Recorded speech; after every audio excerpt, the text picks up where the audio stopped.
I'm going to talk a bit this morning about paradox.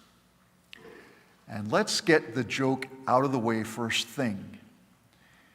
The next slide will show you a paradox. This is not what we're talking about today. Okay?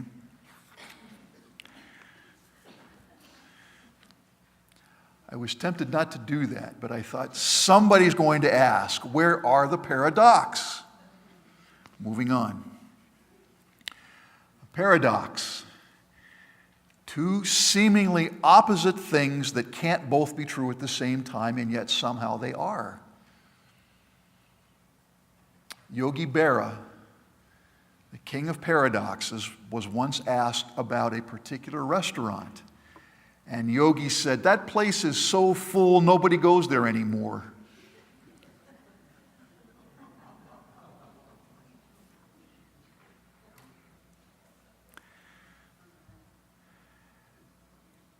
A paradox is different from a contradiction. In a paradox, two things that seem opposite and can't be true, yet they are. A contradiction has two things that are not both true at the same time, like a sign I saw on a billboard that seemed to be a rallying cry for anybody who is a rebel. The sign said, "Ignore all the rules." Should we also ignore this rule?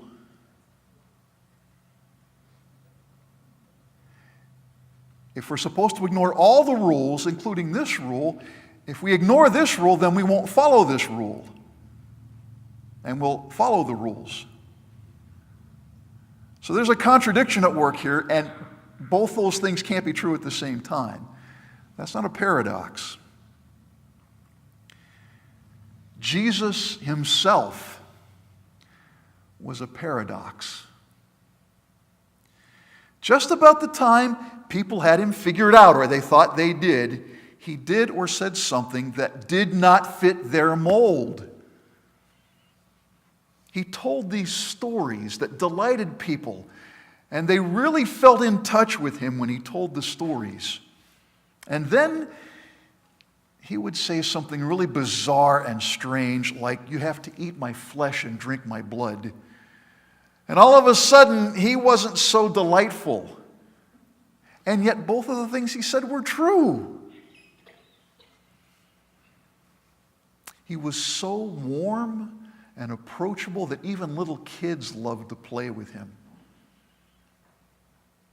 And yet he would erupt in rage at the money changers in the temple. And he would call down curses on those hypocritical Pharisees.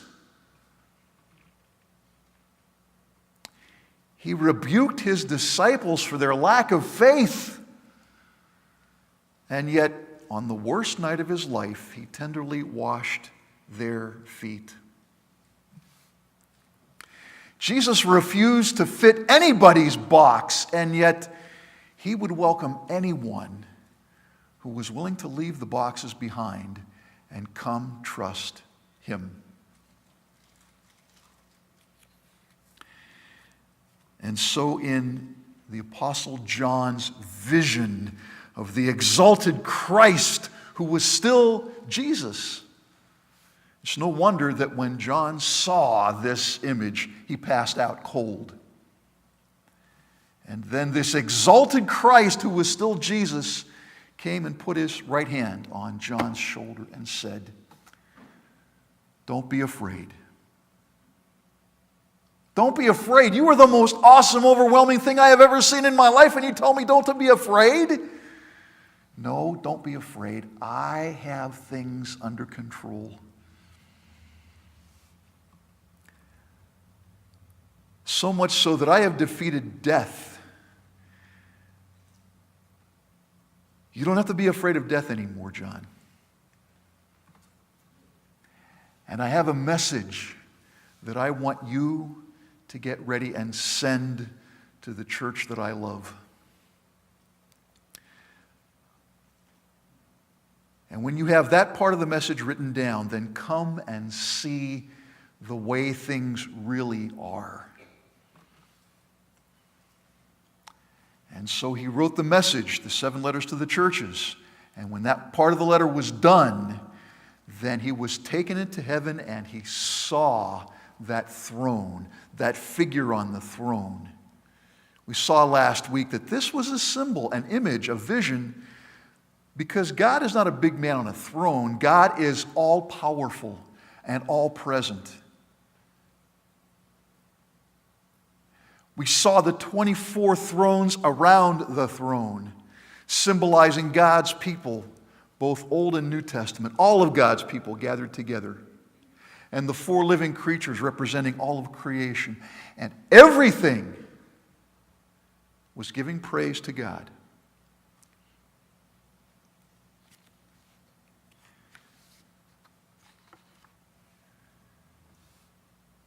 And then, the next thing John noticed, because these visions were absolutely overwhelming to him.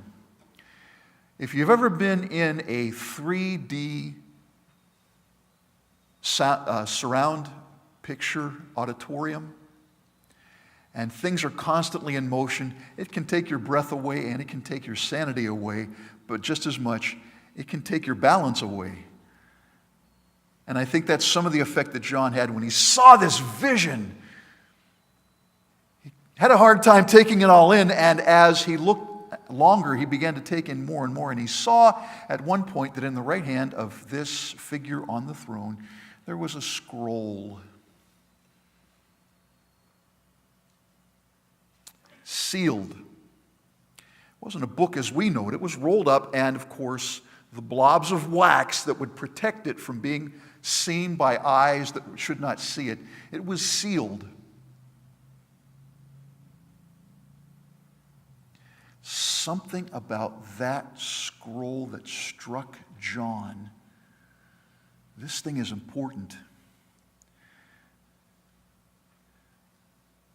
This thing is more important than the flood insurance policy that some of us had to look at this week. This thing is more important than anything that may come from the White House or the Kremlin. This thing is more important than anything else on planet Earth. This scroll and what it represents is the most important thing that John has ever seen, and he knows it. And there is something absolutely critical about getting that thing open so that we can find out what's inside. The problem is, not just anybody can open this thing.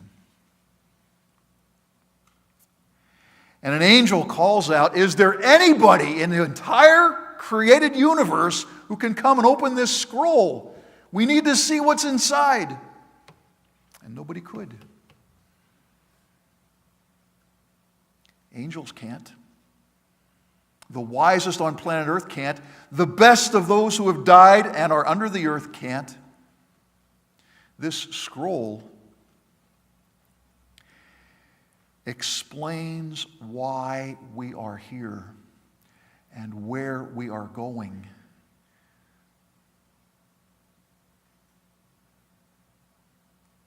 I've often thought, you could not pay me to be a teenager today. And yet,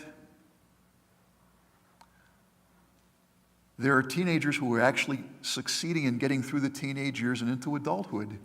It's been happening for generations. Those teenage years are those times, that point and in your early 20s, where you begin to wrestle with questions like, who am I? And why am I here? And what's going to become of my life? Where am I going? And every person on the planet wrestles with those questions. Some of us come to the answers at a good point. Some of us take a long time to come to that place. Some of us don't ever. But they are the very questions that make us wonder who we are, why we're here. They give purpose to life, give a destiny to life.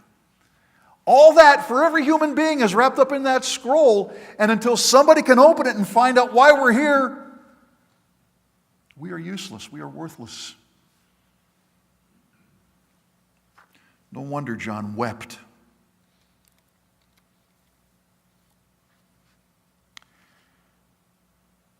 When we can't get those kinds of questions answered, we come to the place where we think, life, what's the point? Another slogan that's become very much a part of life and has been around for a while.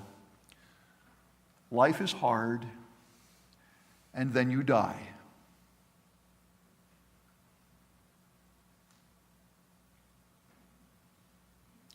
Life is hard, and then you die. Say that with me. Life is hard, and then you die. And there are far too many people who live with that as their only reality.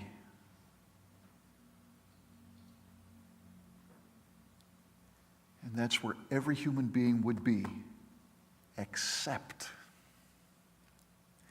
The reason John is weeping is because this is what life would be. And then someone from the elders comes to him and says, wait. This is not all there is. Someone has come who can open the scroll and give everyone the reason that there are human beings on the planet and hope. It's the Lion of the tribe of Judah who has triumphed. You thought death was the end? The Lion has come, and the Lion has beaten death. And John is so excited to see what this Lion looks like, and he turns, and there's a dead lamb.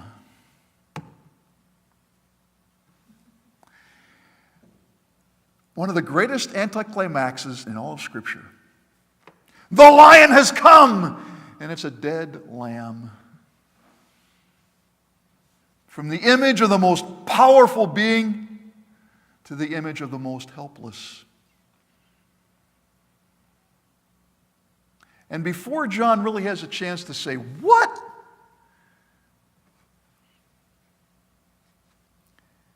He looks closer at this lamb and realizes what he is seeing is not just some innocent victim of the evil of the earth.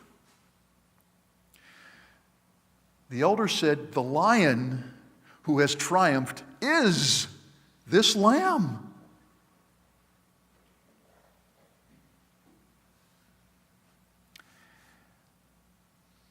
It is bizarre looking. It has 7 eyes and 7 horns. And I've got a feeling if Wilmer Wenger ever saw one of his ewes give birth to something like that, now, I can't quite imagine what Wilmer might do. But remembering, these are symbols, the 7 eyes representing God's perfect wisdom and view of all that goes on planet Earth. He sees all of it. The 7 horns, his perfect power.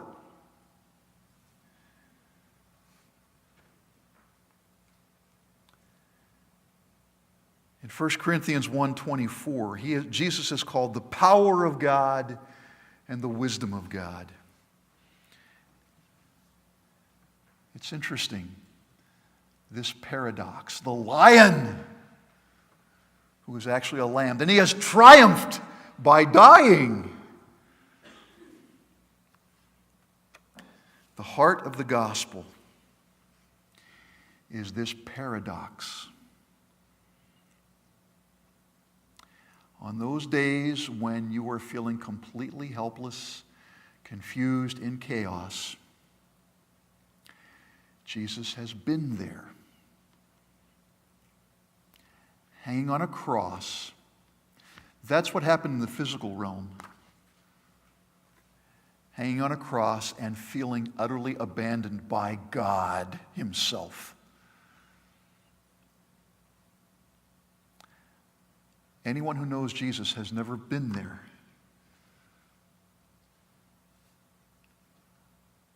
But Jesus has.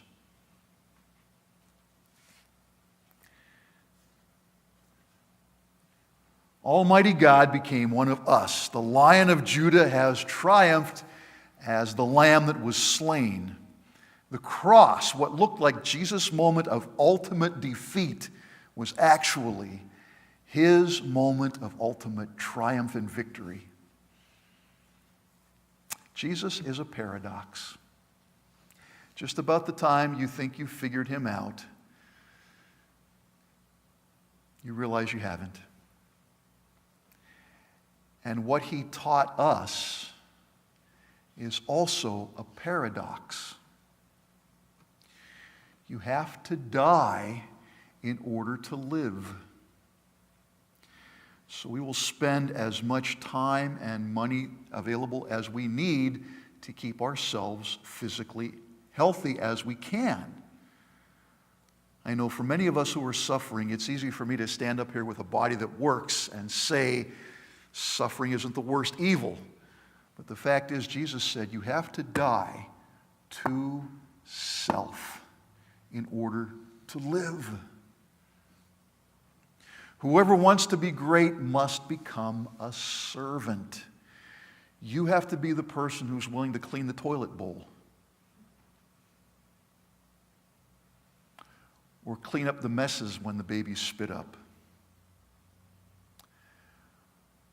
or pick up that piece of paper that's lying in the sanctuary because the cleaning people missed it, or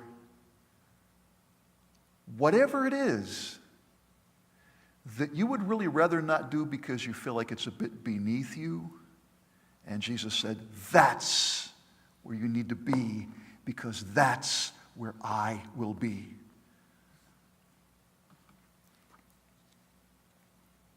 I want to share a story with you about a cockroach.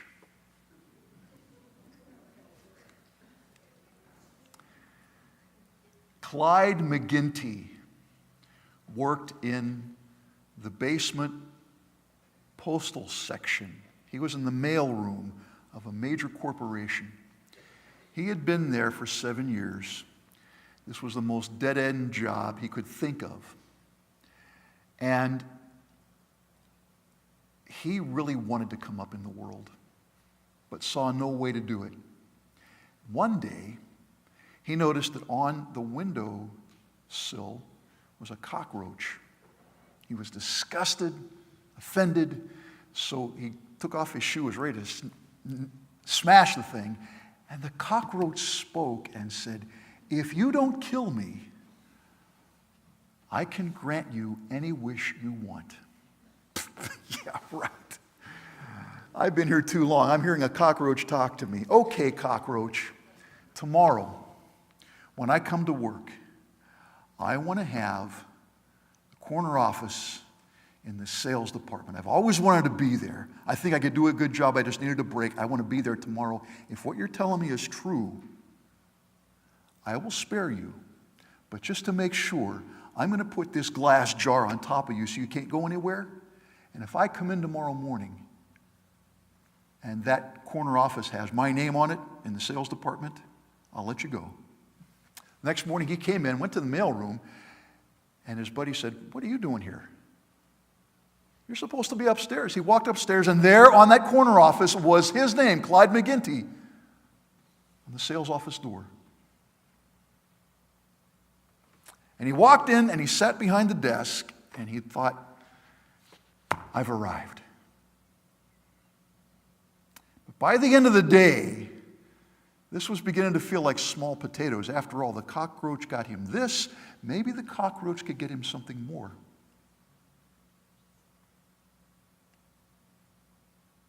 How about CEO? Cockroach, can you do that? Tomorrow morning when I come in, I want to see my name on the CEO's door. And the next morning he came in, and by golly, he went right to the door, and there was his name, Clyde McGinty, CEO. And he sat behind the desk, and he thought, I've arrived. But by the end of the day, it still wasn't enough. And he said, Cockroach, you can give me anything I want. Tomorrow morning, I want to be where God would be. And the next morning, he was back in the mail office.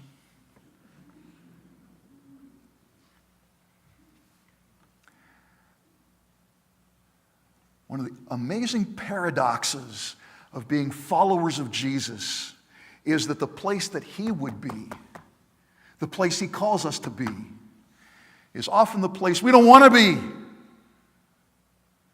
But He calls us there because He knows that we have been designed and destined for something far greater than we have right now. And the only way to get to it is to become like Him. And the only way to become like Him is to become that servant and to die to self. That's what the death of the Lamb means for us.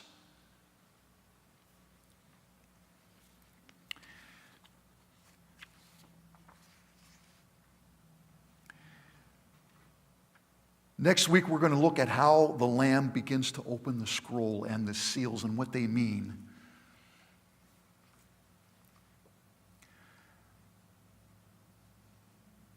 But go with this realization.